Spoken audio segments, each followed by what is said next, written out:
Assalamualaikum warahmatullahi wabarakatuh. Alhamdulillahirabbil alamin. Wassalatu wassalamu ala asyrafil anbiya'i wal mursalin wa ala alihi wa ashabihi ajma'in. Asyhadu an la ilaha illallah wahdahu la syarikalah wa asyhadu anna Muhammadan abduhu wa rasuluhu sallallahu alaihi wasallam. Hadirin kaum muslimin rahimakumullah. Pertama sekali mari kita senantiasa bersyukur kepada Allah Subhanahu wa taala yang selalu memberikan rahmat dan karunia kepada kita bersama sehingga kita bisa beraktivitas dalam kehidupan sehari-hari. Kemudian salawat dan salam kepada Nabi besar kita Muhammad sallallahu alaihi wasallam. Allahumma sholli ala sayyidina Muhammad wa ala ali sayyidina Muhammad. Hadirin kaum muslimin rahimakumullah. Tema kita pada kesempatan kali ini adalah musibah dari Allah dan usaha manusia. Kalau kita berbicara tentang musibah, bahwa musibah itu merupakan suatu sunatullah, suatu ketetapan Allah yang diturunkan kepada manusia di permukaan bumi ini. Sebagaimana yang dinyatakan oleh Allah Subhanahu wa taala dalam surat Al-Hadid ayat 22. Bismillahirrahmanirrahim. Ma asaba min musibatin fil ardi wala fi anfusikum illa fi kitabim min qabli an nabra'aha inna dzalika 'alallahi yasir. Tidak satu bencana pun yang akan menimpa di permukaan bumi ini dan juga pada dirimu, melainkan semua itu sudah termaktub dalam kitab Allah Subhanahu wa taala sebelum Allah menciptakannya. Sesungguhnya hal itu sangat mudah bagi Allah Subhanahu wa taala. Hadirin kaum muslimin rahimakumullah. Berdasarkan ayat di atas tadi, bahwa kita tidak bisa membantah bahwa musibah itu ternyata jauh sebelum kita dilahirkan di permukaan bumi ini sudah diciptakan oleh Allah Subhanahu wa taala. Kita hanya tinggal menerima dan menjalankannya saja. Hadirin kaum muslimin rahimakumullah. Kemudian kita coba melihat jenis dan bentuk cobaan yang akan diberikan oleh Allah kepada manusia di permukaan bumi ini. Hal ini bisa kita lihat di dalam Al-Quran surah Al-Baqarah ayat 155. Bismillahirrahmanirrahim. Wala nabluwannakum bisyai'in minal khauf wal ju' wa naqsin minal amwali wal anfus minas samarat wa basyiris sabirin. Shadaqallahul azim. Di dalam ayat ini dinyatakan oleh Allah bahwa sesungguhnya kami akan menguji kamu dengan sedikit rasa ketakutan, kelaparan, kekurangan dari harta, jiwa, dan buah-buahan, dan beri kabar gembira bagi orang-orang yang sabar. Hadirin kaum muslimin rahimakumullah. Di dalam ayat ini dijelaskan oleh Allah bahwa ada beberapa bentuk ujian, cobaan yang akan diberikan dan akan diturunkan oleh Allah di atas dunia ini. Urutan yang pertama itu adalah minal khauf, rasa takut dan kelaparan, kekurangan harta, jiwa, dan buah-buahan. Ujian yang ada dalam ayat ini kalau kita coba menghubungkan dengan apa yang terjadi hari ini, yang sangat tidak asing lagi bagi masyarakat pada hari ini, yaitu wabah virus corona atau COVID-19.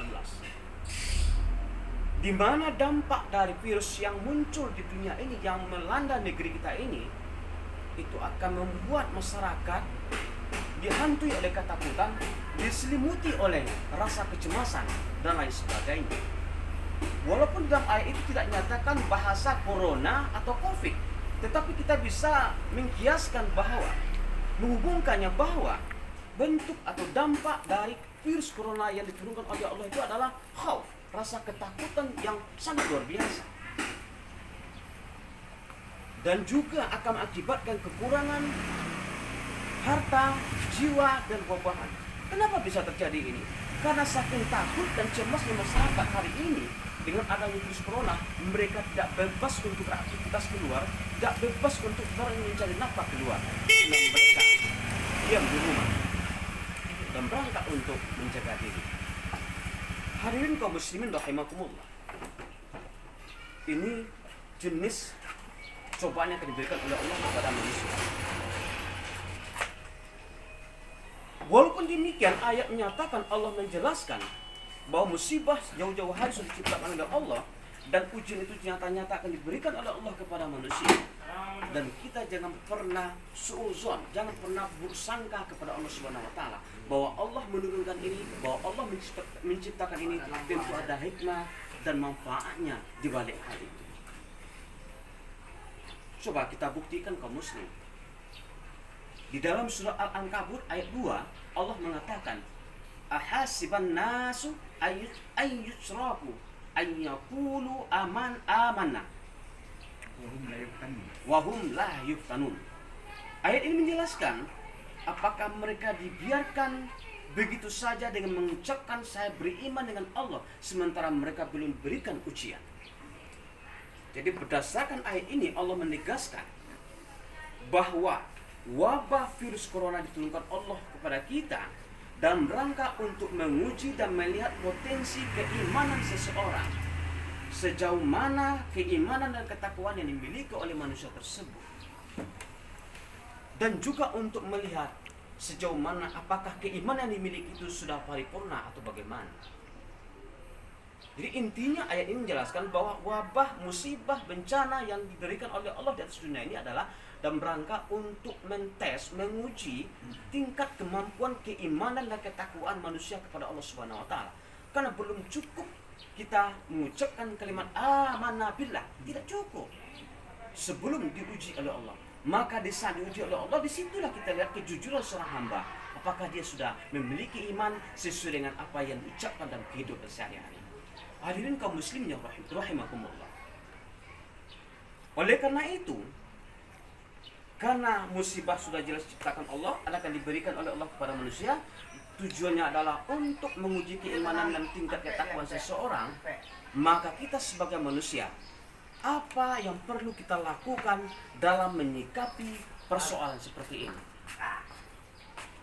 Maka menurut pada kesempatan ini saya akan menyampaikan beberapa upaya yang mesti kita lakukan sebagai umat manusia untuk menyikapi wabah yang melanda negeri kita pada saat sekarang ini, yang tidak hanya Indonesia tapi sudah mendunia. Yang pertama yang perlu kita lakukan, upaya yang pertama yang kita lakukan adalah meningkatkan aspek ibadah kepada Allah Subhanahu wa taala.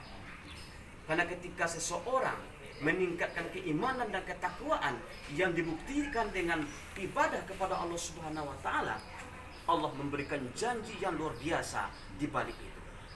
Apa buktinya janji Allah itu? Sebagaimana yang terdapat dalam surah At-Talaq ayat 2. Bismillahirrahmanirrahim.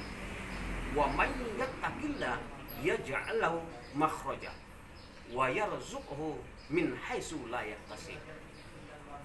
Siapa yang bertakwa kepada Allah Subhanahu wa taala, Allah akan memberikan jalan keluar atau solusi dari persoalan yang dihadapinya. Dan juga Allah akan memberikan rezeki dari pintu yang tidak diduga-duga. Hadirin rahimakumullah. Jadi langkah yang pertama ini mesti kita lakukan ketika kita dihadapkan dengan persoalan-persoalan rumit seperti hari ini. Virus corona membuat kita cemas dan takut. Yang perlu kita buat itu adalah mendekatkan diri kepada Allah Subhanahu wa taala. Jangan sebaliknya, jangan kita menjauh dari Allah, tapi kita tingkatkan aspek ibadah kita kepada Allah. Dengan demikian Allah akan memberikan solusi dari masalah yang kita hadapi hari ini, dan juga rezeki akan mengalir dari tempat yang tidak. Hadirin rahimakumullah. Itu yang pertama. Yang kedua, yang mesti kita lakukan, upaya yang kita lakukan dalam menyikapi persoalan ini adalah proaktif mendukung, mensupport apa yang menjadi kebijakan pemerintah kita pada hari ini. Di mana pemerintah kita hari ini dengan serius, dengan antusias untuk mengajak manusia, untuk mengajak rakyat, masyarakat, warga untuk tidak melakukan aktivitas yang melibatkan banyak orang, untuk tidak melakukan perkumpulan-perkumpulan yang melibatkan banyak orang. Apa gunanya ini? Gunanya adalah untuk melakukan tindakan preventif dalam rangka mencegah terjadinya penularan dari virus corona dari orang ke orang dalam kehidupan kita sehari-hari. Hadirin rahimakumullah. Lalu yang ketiga yang mesti kita lakukan adalah kita harus mengajak keluarga kita, tetangga kita, warga yang terdekat dengan kita dengan persuasif, memberikan keyakinan kepada mereka bahwa ajakan ulil amri, pemimpin kita itu mesti kita ikuti. Mereka melakukan ini, mengajak ini bukan untuk kepentingan pribadi, bukan untuk kepentingan kelompok ataupun ada politisir dari persoalan ini. Tidak, semata-mata untuk menyelamatkan umat manusia dari wabah hari demi hari yang sangat menakutkan dalam kehidupan kita sehari-hari. Oleh karena itu saya mengajak, mari sama-sama kita dukung dan kita proaktif dalam persoalan ajakan pemerintah yang tergabung dalam itu antara ulama dengan pemimpin di negeri kita ini. Hadirin rahimakumullah. Untuk penekanannya, kesimpulannya adalah yang pertama, bahwa musibah ternyata sudah jauh-jauh hari diciptakan oleh Allah Subhanahu wa taala. Cuma munculnya virus corona itu adalah hari ini. Yang dahulu ini mungkin tidak ada istilah corona, tapi hari ini muncul, namanya hasil penemuan adalah virus corona. Kemudian Allah juga sudah menjelaskan bahwa ujian itu memang banyak macam yang akan diberikan oleh Allah kepada manusia. Kita tinggal hanya menerima dan menjalankannya. Dan tugas kita hanya sebagai manusia berusaha dan berupaya bagaimana kita bisa meningkatkan dalam berbagai aspek dalam kehidupan kita untuk meningkatkan keimanan dan ketakwaan kepada Allah Subhanahu wa taala dan mengajak warga kita untuk mengikuti imbauan dari pemerintah supaya kita aman dalam kehidupan sehari-hari. Demikian saja. Terima kasih. Assalamualaikum warahmatullahi wabarakatuh.